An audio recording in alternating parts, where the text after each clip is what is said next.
Selamat pagi teman-teman semua yang berbahagia, selamat sejahtera bagi kita semua. Sebelumnya, saya ingin terima kasih kepada semuanya yang telah menyempatkan waktu untuk mendengarkan presentasi kami pagi ini. Semoga kalian mengerti, paham, dan enjoy ketika mendengarkan melihat penyampaian presentasi dari kami semua. Jadi pada pertemuan pada hari yang berbahagia ini, saya ingin mengajak kita semua untuk membahas mengenai perkecambahan, khususnya mengenai perkecambahan pada kacang hijau dan biji jagung. Sebelum kita membahas lebih dalam mengenai materi ini, izinkan kami memperkenalkan diri terlebih dahulu. Saya Gede Sanubara, absen dulu. Sebelah saya Ibu Dwi Karen Jaguna, absen 19. Saya Alexandra, saya kelas 4, absen nomor 2. Perkenalkan nama saya Nadia Depotriati, nomor 30. Perkenalkan nama saya Nanda. Oke, terima kasih. Tanpa banyak basa-basi lagi, langsung saja kita menuju ke pembahasan yang pertama, yaitu pendahuluan. Saya yang akan menjelaskan mengenai teori dasar praktikum kali ini.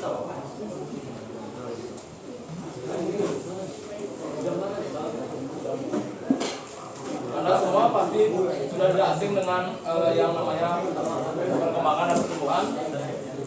Nah, di sini saya akan menjelaskan kembali sedikit mengenai pertumbuhan dan perkembangan. Pertumbuhan diartikan sebagai suatu proses pertambahan ukuran atau volume serta jumlah sel secara irreversibel, yaitu tidak dapat kembali ke bentuk semula.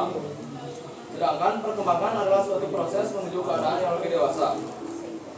Pertumbuhan dan perkembangan ini merupakan hasil interaksi antara faktor internal dan eksternal. Faktor internal adalah faktor yang terdapat di dalam tubuh organisme, antara lain genetik yang ada dalam gen dan hormon yang merangsang pertumbuhan. Faktor eksternal adalah faktor lingkungan, antara lain seperti air, cahaya, suhu, dan kelembapan. Potensi genetik hanya akan berkembang jika ditunjang oleh faktor lingkungan yang sesuai. Dengan demikian, karakteristik yang ditampilkan oleh lingkungan bukan oleh faktor genetik dan lingkungan secara bersama-sama. Selanjutnya, saya akan menyebutkan tujuan kami melakukan praktikum perkecambahan ini, yaitu menentukan faktor-faktor luar yang mempengaruhi pertumbuhan dan mengetahui pengaruh faktor luar terhadap pertumbuhan kacang hijau dan jagung. Untuk bahas ini lebih dalam, mari kita undang teman saya yang akan menjelaskan mengenai perkecambahan. Terima kasih atas dunia. Saya di sini akan, sebelum masuk ke video, saya akan menjelaskan dulu tentang perkembangan. Perkembangan adalah proses pertumbuhan embrio dan komponen-komponen biji yang mempunyai kemampuan untuk tumbuh secara normal menjadi tumbuhan dewasa. Pada biji yang berkecambah, yang pertama kali adalah akar lembaga, radikula, dan diikuti oleh pucuk lembaga, biumula. Radikula tumbuh memanjang menjadi akar dan biumula tumbuh menjadi daun. Perkecambahan diawali dengan proses imbibisi. Nah, sebelum masuk ke imbibisi, saya akan jelaskan perbedaan perkecambahan pada jagung dan kacang hijau. Perbedaan perkecambahan kacang hijau dan jagung disebabkan oleh tempat kotiledonnya saat proses perkecambahan. Nah, seperti di video, pada saat proses perkecambahan jagung, kotiledonnya masih terbenam di dalam tanah. Nah, sedangkan kacang hijau, kotiledonnya tumbuh di atas permukaan tanah. Nah, selanjutnya kita masuk ke proses imbibisi. Imbibisi adalah proses penyerapan air oleh permukaan zat-zat hidrolifik seperti protein, patin, dan selulosa. Proses ini menyebabkan zat tersebut dapat mengembang setelah menyerap air. Imbibisi adalah tahap pertama yang sangat penting dalam proses perkecambahan biji karena menyebabkan peningkatan kandungan air benih yang diperlukan untuk memicu perubahan biokimiawi dalam benih. Jika proses ini bisa terhambat, maka perkembangan juga akan terhambat. Nah, variabel yang kami gunakan pada proses perkembangan ini, kacang hijau dan jagung, adalah variabel bebas dan variabel kontrol. Nah, contoh variabel bebasnya yaitu suhu, cahaya, waktu pertama. Nah, sedangkan variabel kontrolnya yaitu biji kacang hijau dan biji jagung. Selanjutnya akan dijelaskan oleh teman-teman. Baik, terima kasih. Hasil dan pembahasan. Pertama, tabel 1. Data pertumbuhan biji kacang hijau dan biji jagung dengan perendaman 30 menit. Dapat dilihat pada tabel kacang hijau bahwa biji 1 sampai 4 tidak mengalami pertumbuhan sama sekali selama 7 hari. Sedangkan biji kelima mengalami pertumbuhan pada hari kedua, akan tetapi tidak bertumbuh lebih lanjut. Sedangkan kacang hijau yang tetap gelap awalnya pada hari pertama tidak mengalami pertumbuhan, akan tetapi pada hari kedua biji keempat mengalami pertumbuhan sebesar 1,5 cm, diikuti oleh biji pertama pada hari ketiga sebesar 1 cm. Pada biji keempat, hari keempat mengalami pertumbuhan yang signifikan dari 3,5 cm sampai 12 cm. Pada hari berikutnya mengalami pertumbuhan sebesar 11 cm. Pada hari ke-7, biji keempat mengalami pertumbuhan yang paling banyak dengan panjang hampir 37 cm. Sedangkan pada biji jagung ditentukan terang dimulai pada hari kedua dengan biji ketiga dan biji keempat. Sedangkan biji kelima mulai bertumbuh pada hari ketiga. Akhirnya pertumbuhannya lumayan stabil dan pada hari ke-7 biji keempat mengalami pertumbuhan yang banyak dengan tinggi akhir 8 cm. Sedangkan pada tempat gelap biji ke-2, 4 dan 5 mengalami pertumbuhan pada hari kedua dan diikuti oleh biji pertama pada hari ketiga. Kelompok biji ini mengalami pertumbuhan yang lumayan stabil sampai hari ke-6, di mana biji kedua mengalami pertumbuhan loncatan dari 8 cm sampai 14 cm. Pada hari ke-7, biji kedua mengalami pertumbuhan yang paling banyak dengan panjang terakhir 20 cm. Selanjutnya, tabel kedua. Tabel kedua adalah data pertumbuhan biji kacang hijau dan biji jagung dengan perendaman 24 jam dengan air biasa. Dapat dilihat pada tabel kacang hijau pertumbuhannya secara merata dengan 10 dari 10 biji mengalami pertumbuhan. Pada biji yang di tempat terang pertumbuhannya secara merata dan stabil pada hari-hari 3 hari pertama dengan hari pertama 1 cm pada kelima bijinya. Lalu pada hari ke-4 dan kelima mengalami lonjakan dari dengan rata-rata 2 cm sampai 2 cm melompat ke 8 cm dan paling panjang dan paling besar 2,5 cm sampai 9 cm. Pada akhir hari, biji pertama mengalami pertumbuhan yang banyak dengan panjang hampir 20 cm. Sedangkan biji tempat gelap mengalami pertumbuhan pada hari pertama dengan rata-rata 3 dari 5 biji 2 cm dan 2 dari 5 biji 2,5 cm. Kelompok ini mengalami pertumbuhan yang stabil sampai hari ketiga. Dapat dilihat bahwa biji kedua mengalami pertumbuhan yang lumayan besar sekitaran 8,5 cm, diikuti pada hari keempat yaitu 12 cm. Pada akhir hari, biji kedua mengalami pertumbuhan paling banyak dengan panjang terakhir 37 cm. Sedangkan jagung di tempat gelap mengalami pertumbuhan yang tidak rata dari biji kedua mengalami pertumbuhan pertama pada hari pertama, diikuti oleh biji ketiga dan biji keempat pada hari kedua dan ketiga. Dapat dilihat pada 3 hari pertama pertumbuhan mereka tidak mengalami pertumbuhan lebih lanjut sampai hari keempat dan 6. dengan pertumbuhan 0,5 cm. Pada akhir hari, biji keempat mengalami pertumbuhan yang paling besar dengan panjang terakhir 4 cm. Sedangkan di tempat gelap dimulai dengan biji pertama hari pertama 0,7 cm, lalu diikuti oleh biji ketiga 1 cm pada hari kedua. Kelompok biji ini mengalami lompatan pada hari keempat dari 5,2 cm sampai 11 cm. Pada akhir hari, biji pertama mengalami pertumbuhan yang paling besar, yaitu 30,5 cm panjang kaki. Dan akhirnya tabel ketiga, data pertumbuhan biji kacang hijau dan biji jagung dengan perendaman 24 jam di air panas 60 derajat Celcius. Dapat dilihat pada kacang hijau, 10 dari 10 kacang, 10 dari 10 biji mengalami pertumbuhan dengan biji di tempat terang, rata-ratanya 0,6 cm. Lalu mengalami pertumbuhan di hari kedua, akan tetapi berhenti sampai hari keempat. Lalu mengalami pertumbuhan yang stabil, akan tetapi pada hari ke-7 biji keempat mengalami pertumbuhan bertambah 4 cm.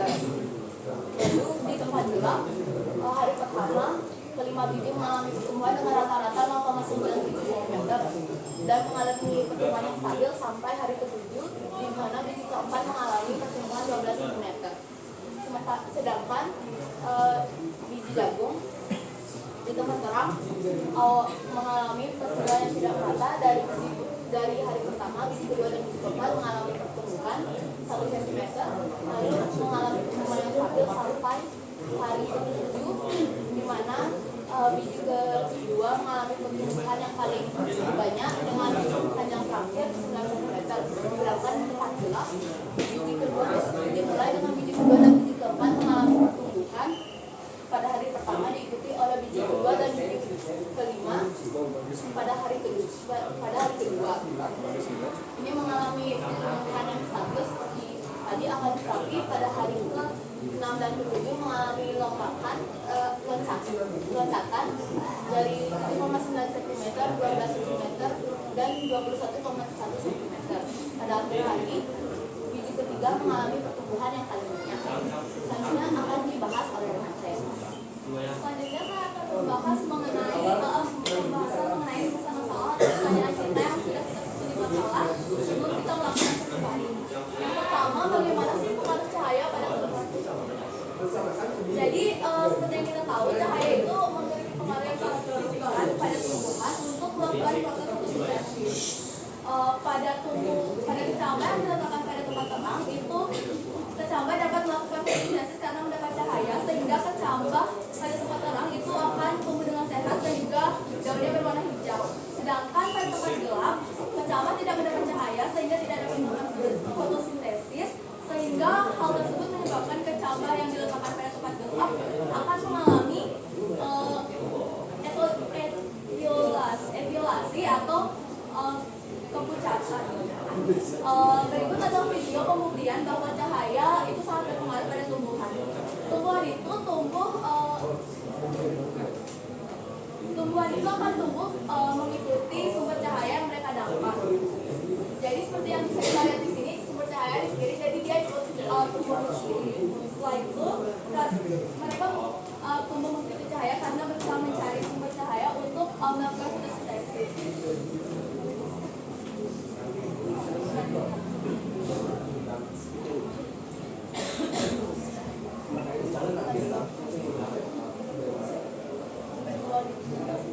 Nah, ini perbandingan antara sinar cahaya yang normal yang biasa nggak berubah-ubah dan cahaya yang di tempatnya berbeda. Kalau misalnya cahaya tetap berada di satu tempat, itu tumbuhannya bakal tumbuh mulus aja. Kalau cahaya berubah-ubah kayak tanaman yang berada di tempat itu akan menyebabkan batang dari tanaman itu kayak jelek-jelek. Selanjutnya kedua, selain pengaruh cahaya, kita juga harus memperhatikan kondisi lingkungan yang baik untuk pertumbuhan kecambah kita. Kondisi lingkungan yang akan mendukung pertumbuhan kecambah kita itu adalah kondisi yang pertama, kondisi lingkungan yang memiliki intensitas cahaya yang baik. Itu seperti yang sudah saya katakan sebelumnya, itu akan mendukung proses proses fotosintesis sehingga tumbuhan bisa tumbuh dengan sehat. Lalu yang kedua itu ketersediaan air. Ketersediaan air ini berfungsi untuk melembutkan kulit biji dan juga mengaktifkan proses enzimatik. Lalu yang ketiga itu ada kelembapan media pada kecambah. Yang keempat ada suhu hangat yang ideal untuk perkecambahan itu adalah 20-30 derajat Celcius, karena kalau terlalu tinggi atau terlalu rendah itu akan memperlambat proses dari perkecambahan. Dan juga yang terakhir ada oksigen. Oksigen ini berfungsi untuk respirasi seluler pada perkecambahan atau tumbuh. Lalu yang ketiga, apa aja sih akibat kecambah disimpan di tempat gelap dalam waktu yang lama?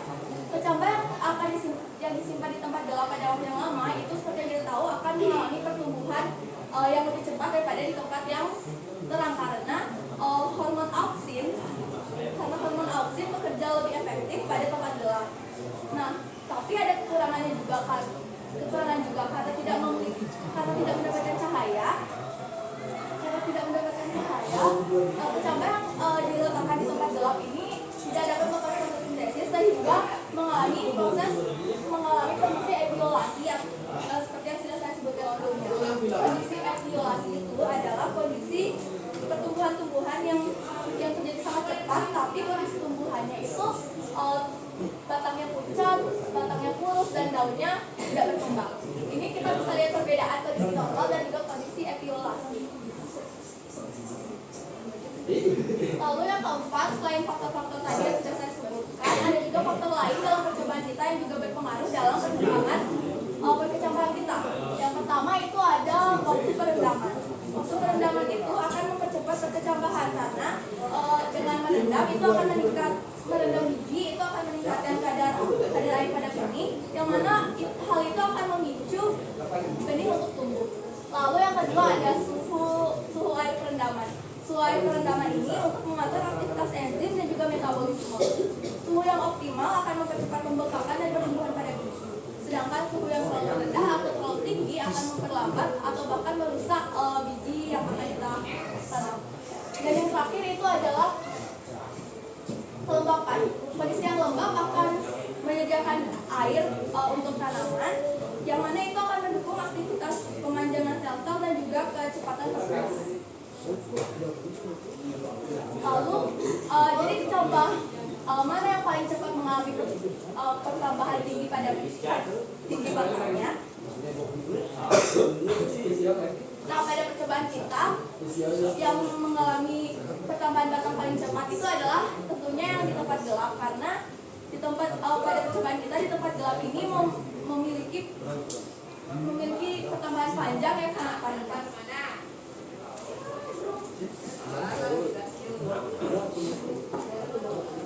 Baik, selanjutnya saya akan menjelaskan mengenai grafik pertumbuhan rata-rata biji kacang hijau dan biji jagung. Pertama, ada grafik pertumbuhan biji kacang hijau dalam 3 kondisi. 3 kondisi yang dimaksud itu adalah dalam perendaman selama 30 menit, 24 jam air normal, dan 24 jam air panas. Bisa dilihat dalam grafik saat perendaman selama 30 menit, grafik di hari terakhir biji rata-rata memiliki panjang 12,1 cm pada tempat yang gelap, sedangkan pada tempat yang terang biji hampir tidak mengalami pertumbuhan sedikit pun, hanya 0,04 cm saja. Lalu pada grafik rata-rata pertumbuhan kacang hijau perendaman 24 jam air normal dan 24 jam air panas itu pun sama. Terdapat perbedaan yang cukup jauh dan jelas bahwa ternyata dinyatakan pertumbuhan biji kacang hijau ini lebih optimal dilakukan pada tempat yang gelap. Selanjutnya grafik pertumbuhan biji jagung. Grafik pertumbuhan biji jagung yang direndam sama 30 menit ini juga mengalami pertumbuhan yang lebih optimal pada tempat yang gelap. Pada hari terakhir, biji jagung memiliki panjang rata-rata 12,8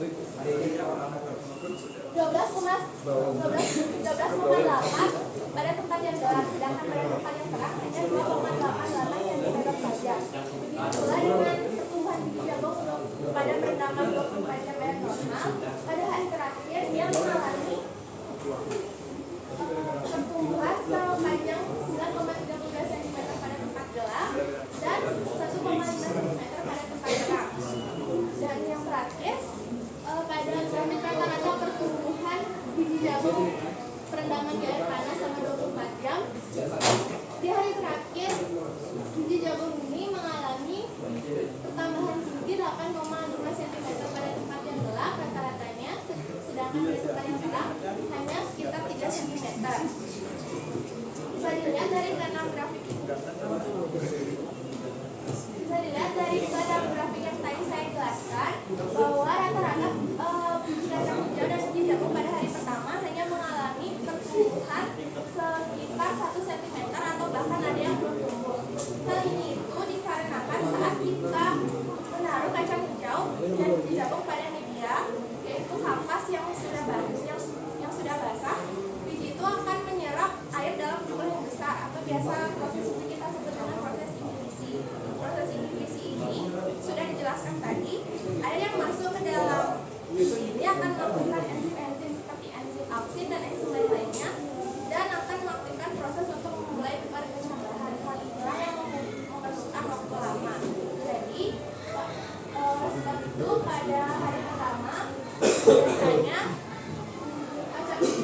baik biji kacang hijau atau biji jagung hanya mengalami pertumbuhan sedikit. Lalu pada pertumbuhan biji kacang hijau dan biji jagung ini terdapat grafik yang mengalami loncatan yang mencolok, loncatan besar. Salah satunya pada grafik rata-rata pertumbuhan kacang hijau dalam perendaman 24 jam air normal. Pada hari kedua, ketiga, keempat, dan seterusnya bisa dilihat bahwa grafik mengalami pertumbuhan angka tinggi yang tidak runtut. Seperti yang pada hari kedua, rata-ratanya hanya tingginya mengalami 2 cm, sedangkan pada hari ketiga 9 cm dan hari keempat 19,4 cm. Hal ini memiliki penyebab, yaitu karena setelah mengalami proses inhibisi, biji ini telah mencapai titik optimal atau penyerapan titik optimal penyerapan air. Setelah air terserap secara maksimal, biji kacang hijau mulai memecah cadangan makanan dengan lebih efisien. Jadi kesimpulannya dari semua grafik ini, biji kacang hijau maupun baik biji kacang hijau maupun biji jagung dinyatakan lebih cepat tumbuh di tempat yang gelap. Selanjutnya saya akan serahkan presentasi. Berikut adalah dokumentasi kami selama melakukan percobaan ini. Ini ada dokumentasi perendaman, dokumentasi pertumbuhan biji jagung dan kacang hijau 30 menit pada tempat gelap. Ini pada tempat terang. Selanjutnya pertumbuhan biji jagung air panas dan juga air normal. Ini di tempat gelap. Lalu ini di tempat terang. Kemudian terakhir pertumbuhan biji jagung air panas dan air normal 24 jam di tempat terang. Ini pertumbuhan biji kacang hijau air panas dan juga air normal selama 24 jam di tempat gelap.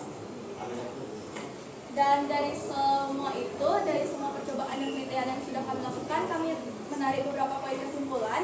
Yang pertama itu adalah cahaya yang sangat berpengaruh pada pertumbuhan tanaman untuk proses fotosintesisnya. Lalu yang kedua, ada kondisi lingkungan yang baik juga berpengaruh untuk mendukung proses perkecambahan seperti yang sudah saya sebutkan tadi, seperti cahaya, suhu, kelembapan, ketersediaan air dan juga oksigen. Lalu yang ketiga itu berdasarkan kelakuan dan percobaan yang sudah kita lakukan, kecambah pada tempat gelap itu memiliki pertumbuhan yang lebih cepat karena dipengaruhi oleh hormon auksin seperti yang sudah saya jelaskan tadi. Lalu yang keempat, pada biji-biji yang tidak tumbuh, tadi kan ada beberapa biji yang tidak mengalami pertumbuhan sama sekali. Itu kemungkinan memiliki faktor, yaitu yang pertama itu kualitas bijinya yang tidak bagus atau bijinya rusak, dan yang kedua itu pada kecambahan terang itu kemungkinan hormon oksidnya tidak bekerja karena terlalu banyak terkena sinar matahari. Karena hormon oksid itu akan terurai di tempat yang terkena sinar matahari, jadi halaman oksigennya bisa saja rusak. Lalu yang kelima itu kecambah ya, di tempat gelap itu semua mengalami etiolasi karena tidak dapat cahaya dan tidak dapat melakukan fotosintesis. Yang keenam, waktu perendaman suhu air dan kelembapan juga berpengaruh pada percambahan ini. Dan yang terakhir dari semua data kami pada 7 hari, pertambahan paling tinggi adalah pertambahan batang pada tempat gelap karena pada tempat gelap. Sekian presentasi dari kelompok kami akan membuka sesi tanya jawab. Bagi yang ingin bertanya, silakan angkat tangan. Wik, ini usaha apa ya? Kita. Perkenalkan, nama saya Niputu Prismaya, nomor absen 35. Jadi di sini saya ingin bertanya, mengapa kacang hijau yang telah direndam 30 menit di tabel itu saya lihat tidak mengalami pertumbuhan sama sekali. Pertanyaannya kami tampung.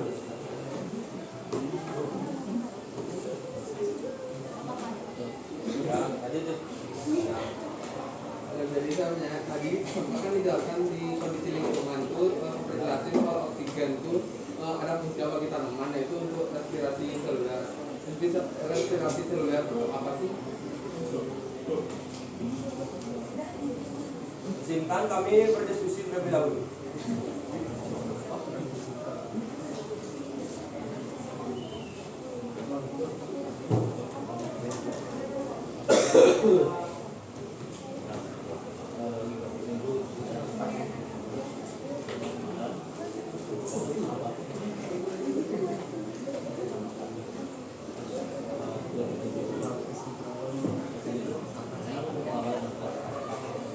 Baik, terima kasih atas pertanyaannya. Saya ingin menjawab pertanyaan dari Rita. Pertanyaan Rita itu adalah kenapa biji kacang hijau di tempat terang yang direndam dalam 30 menit itu tidak ada yang tidak tumbuh sama sekali. Itu seperti yang sudah dijelaskan tadi, itu bisa saja karena biji yang rusak atau kualitas bijinya tidak terlalu bagus. Dan yang kedua, karena itu di tempat terang, itu kan terkena sinar matahari, jadi kemungkinan besar hormon auxinnya semua terurai dan juga rusak sehingga tidak dapat mengalami pertumbuhan. Bisa dimengerti? Baik, terima kasih atas waktunya. Saya ingin menjawab pertanyaannya Adit, yaitu apa itu respirasi seluler. Respirasi secara umumnya adalah proses metabolisme yang melibatkan pertukaran gas, terutama oksigen dan karbon dioksida dalam tubuh.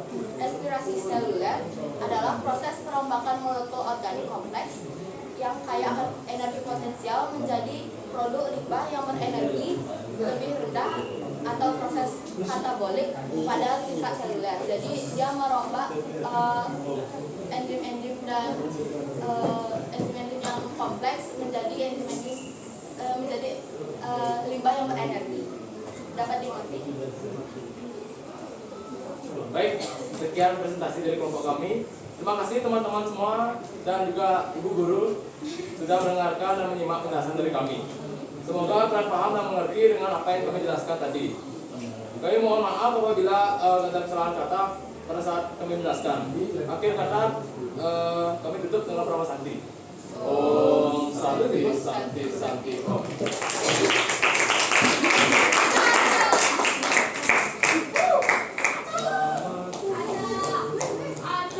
Ya, bismillah.